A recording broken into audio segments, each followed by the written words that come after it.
What's up guys? It's the Gypsy King here, formerly known as Dex Pyro, and today I'm going to show you a build for the Elder Scrolls Online. Now this build is primarily for Battlegrounds, so it's for small scale PvP, and it's a very unique Stamdk Ganker build. It's not dot pressure, it's not a brawler build, not of those. It's kind of squishy, and it's a Ganker build. And it's very powerful. So I'm using this for Battlegrounds now, and I have a pretty high win rate on this one. So you might not always have the highest medal score at the end of the games, but you're pretty much going to be winning every game as long as you have at least one other person on your team who sees what's happening and understands what you're doing and jumps in with you, and you're just going to rack up the kills really fast. So let's get right into it. So first let's start with the racial choice. You have two options here. One of them is what I'm running, which is the high elf. And the reason you want to be running high elf is because of the increased weapon and spell damage. As I said before, this is a ganker build, so this is not brawling. This is not your typical North Stamdk, which is just going to be a frontline warrior type of build. This is ganking, so we're going to be running either high elf for elemental talent, which gives increased weapon and spell damage, or you're going to be running the dark elf, which might actually be even better. It's probably even better because it also gives you extra stamina, not only magicka, and it also gives you extra flame resistance, which is also important because we are also running a vampire stage 4. So because you're Vampire Stage 4, you take extra 20% flame damage. If you run a Dark Elf, you at least mitigate some of that. So that's about it for the racial choice. So now let's talk a bit about why we are running Vampire Stage 4. So the main reason is because of the two passives that it gives us. One of those passives, Strike from the Shadows. This is when you leave sneak, invisibility, or misform, your weapon and spell damage is increased by 300. So this is again even more weapon damage, which is great for ganking. And we're going to be initiating our ganks from invis anyway, so this is very useful for us. And the other passive, which is very useful, is unnatural movement. This one, if you continuously sprint for 3 seconds, you automatically become invisible. Because this is a ganker build and not a frontline warrior, we're going to be a bit squishier than your usual DK, so you want to have some sort of a disengage tool, and this is basically the best disengage tool you have available, so this is what we're going to be using. Now let's talk about the stat spread and our food buff. So for stats, and remember this is for Battlegrounds, so I don't have any CP. As you can see, 0 in warfare, 0 in fitness, so no extra stats from anything like that. So we want to get around 25k health, around 25k stamina, and around 20k magicka. For magicka we don't have to put any points into it. For health we put so that it's a bit under 25k, stamina again a bit under 25k, and we get these numbers by also using a food buff, which is going to be a tri-stat food buff. There are many options for this one. I use the crown wheel. You can also use the wither tree in venison pot roast. You can buy these at guild traders. You can probably make this yourself as well. There's also another one which is like the tomato casserole. I don't have any of those in my inventory now, but you can also buy those at guild traders, so you just use one of these. So next let's talk about the Mundus stone of our choice, which is going to be the warrior. And I am using the warrior and not the lover simply because it also buffs our healing via vigor. So lover is probably a bit better for damage, at least against opponents who are not completely naked or like very lightly armored, like our character for example. But generally speaking, the warrior gives you more all-around utility. So before we jump into the meat and bones of the build, which is going to be of course the gear setup and the skills, let me just also talk a bit about the potion that we're going to be using, and it's not going to be tri-stat potions. It's mostly going to be this Alliance Helldraught. Can be bought from the Cyrodiil Siege Merchant, as well as the Battlegrounds Supplier. I think it costs like 700 Alliance points. It's really cheap. You can just buy a bunch of them if you actually PvP. And this is very useful because we're going to be using this before we jump in to start our burst combo. It gives us invis, gives us immovable or unstoppable or whatever it's called. It's just very, very useful. We don't actually use this for the healing, we use it for those two effects. So now let's talk about the actual gear setup that we're going to be using. And we're not going to be using the usual back bar and front bar setup. We're going to be using a 5-piece on the body and the front bar 5-piece. So we're going to have both 5 pieces active at the same time, and the reason we're doing this you'll see later and you'll understand, and you'll see that it's pretty much optimal, and you might have less stats than if you ran back bar and front bar. But with this combo you're going to be, you know, just busting people's faces up anyway, so let's get right into it. So the first 5-piece, which we're going to be running on the front bar, is going to be Dark Convergence. And this is everyone's favorite set. Everyone loves this set. Just kidding, of course everyone hates playing against this set, but it's really fun to play around. I mean, you know, just to like make combos with and whatever. And so yeah, this is the front bar set that we're going to be running, Dark Convergence. And our back bar weapon, it doesn't matter. I think it's optimal if you can run like an arena weapon, but it really doesn't matter. The main point for the back bar weapon is to have the charge trait, which increases chance to apply status effects by 480%. This basically means that when we're on our back bar and we have you know, like let's say we have a bit less stamina, we pop the light attack, we instantly recover 1000 stamina. The reason for that is because we have a poison damage enchant. That means it automatically procs a poison effect, which from the Dragon Knight passive gives us 1000 stamina every single time. So light attack, again, see, poison is proc. I'm pretty sure this is like 100% chance of proccing. I'm not 100% sure, but every single time I do it, it just procs, so I'll just assume it's 100%. So, and the other 5-piece, besides Dark Convergence, and this 5-piece we're going to be running on the body, and this is Rush of Agony. So the reason these two sets combo so well together is because there is one skill in the game which allows you to proc both of these at the same time, and that skill is going to be Stampede. So I'll show you right now. I just use Stampede, boom, I proc both sets at the same time, both Dark Convergence and Rush of Agony. So let's go into why this is actually so strong. First, let's check the description of Dark Convergence. The problem with this training dummy is that you don't actually see the CC happening because they're CC immune, of course. But in Battlegrounds, you're going to see that this combination of procs is just incredibly strong, and it doesn't matter that Dark Convergence damage got nerfed. We don't care about the damage. It could do 0 damage for all we care. We only care about the pull CC and the pull stun that it does, and it's really, really strong. So, Dark Convergence, casting abilities that leave an effect on the ground, which Stampede does, leaves an AOE damage over time on the ground. Applies a snare and pulls enemies after a 1-second delay. So that means there's a delay on this proc set, which means it can proc in conjunction with other proc sets, right?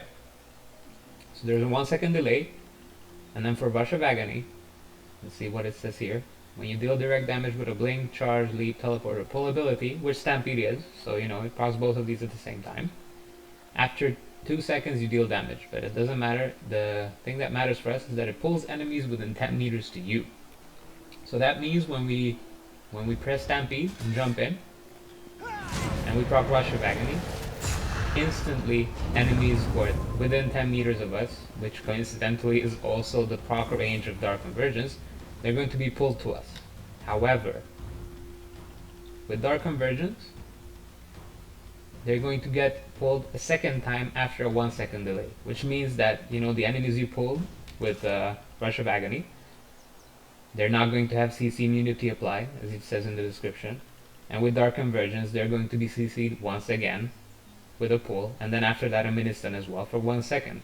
That means you have around a 2 to 3 second window in which you can just unload so much burst damage on the enemies who are, you know, stuck in this, so to speak, black hole, just getting pulled back into the center, that they're going to melt. Their life bars are going to melt. So this is what we're running: Dark Convergence, Rush of Agony. We also have one monster piece, which is Balkan Scorias. You can also run Crags. The main point is that you want penetration from this one, so that you know you do even more damage. For waste, we also run a Dark Convergence, so that we lose the least amount of armor from this light armor piece. Rest of them are all Rushing Agony. For enchantments, for the big pieces, I am running the Tri-Stat enchantment, and for the small ones, I am running Stamina. For jewelry, the traits are Infused and Bloodthirsty. Bloodthirsty, I'm just too lazy to change, but Infused would probably be better here as well. And we are running for enchantments all weapon damage. So this is weapon damage, and for the mythic that we are running, it's no surprise to anyone, I don't think it is. Smalak's Band of Brutality. Again, weapon damage and Bloodthirsty, because, as I said, I'm too lazy to change it. I don't have transmutes, too lazy to get them, so this is what I'm using. So this is basically the gear setup. So now let's talk a bit about the skills besides Stampede and how our combo is going to work. So for our skill setup, on the back bar, we have Coagulating Blood. This is just a burst heal. You know, in case things get dicey, you just pop this, start running away. We have Molten Armaments, and we are using this and not Rally on the front bar because Molten Armaments is an Earth and Heart skill, and Earth and Heart skills, when activated, will also give you minor brutality for 20 seconds, which further increases your weapon damage. So let's see here. Let's see the unbuffed weapon damage. It's a bit shy of 4.8k, and if we buff with Molten Armaments, pops to just over 6k. Okay, so if we buff Molten Armaments and start running around, so we get Invis,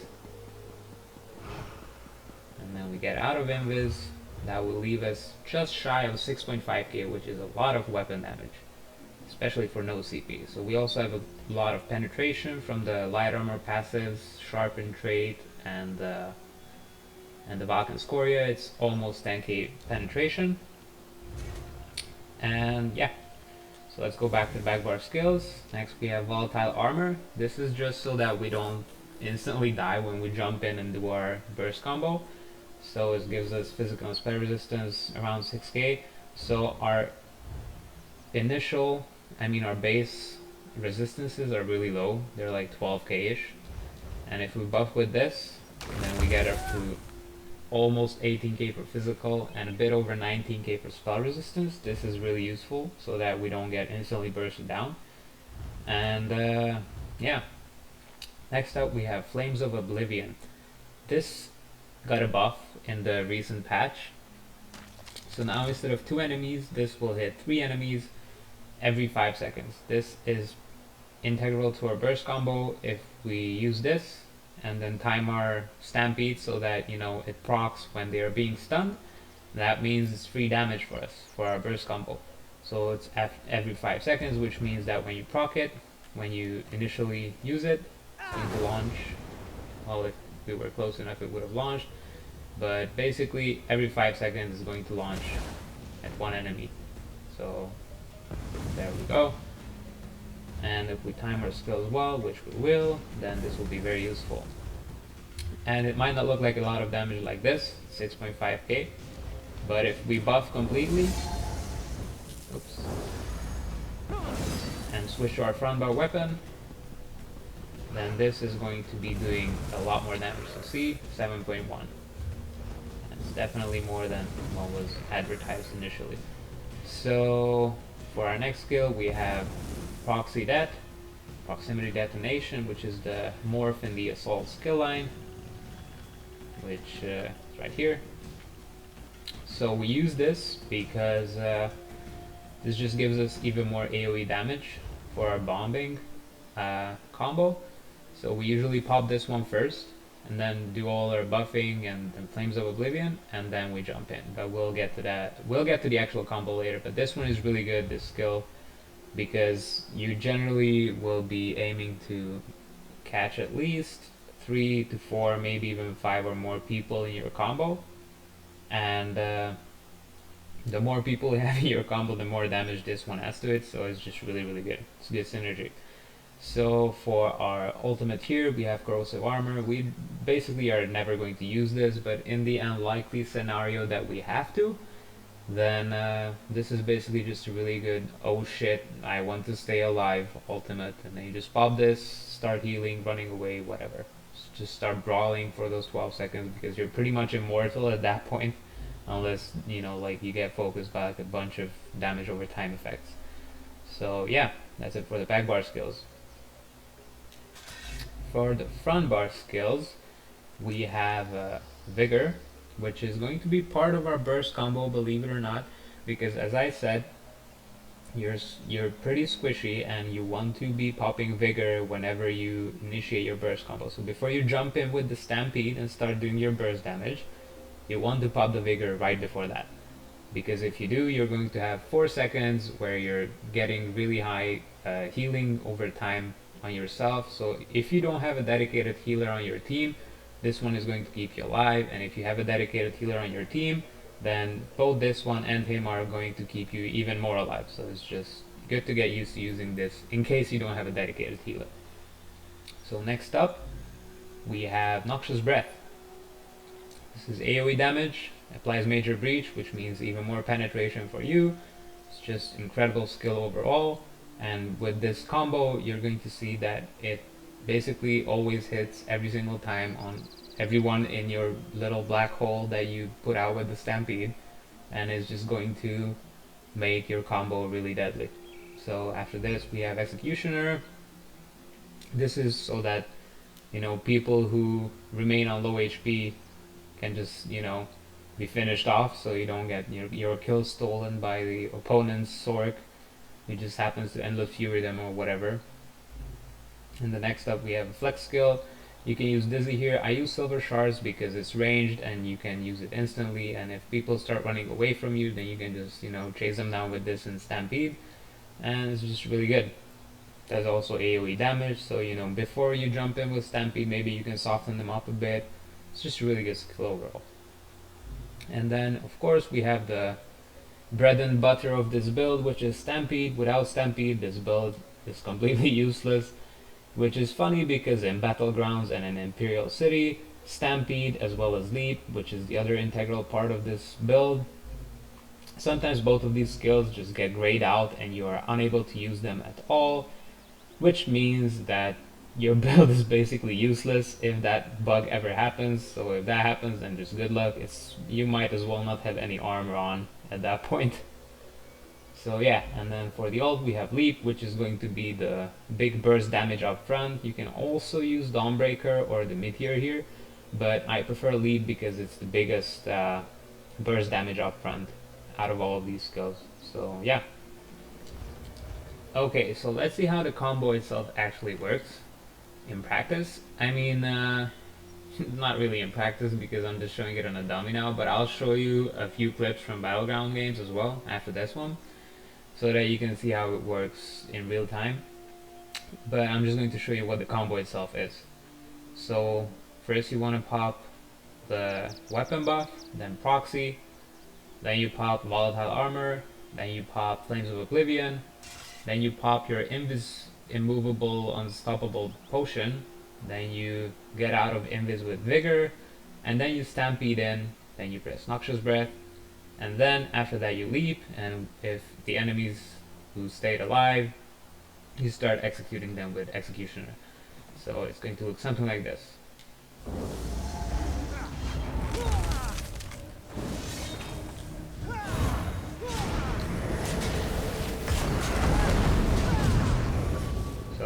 Yeah, it's just a lot of burst damage. It looks stupid now on the target dummy because it doesn't get CC'd, but basically after you pop Vigor and jump in with Stampede, from this point on Your opponents are basically constantly CC'd until you finish with leap and start executing them. So there's, I mean, if they keep blocking from before they get stampeded, then they will have the option to just, you know, keep blocking, keep blocking, keep blocking all the damage. But generally speaking, this is, so to speak, guaranteed damage on them. So when you stampede in and then you start your combo, the leap itself is going to happen when they are being pulled into the stun.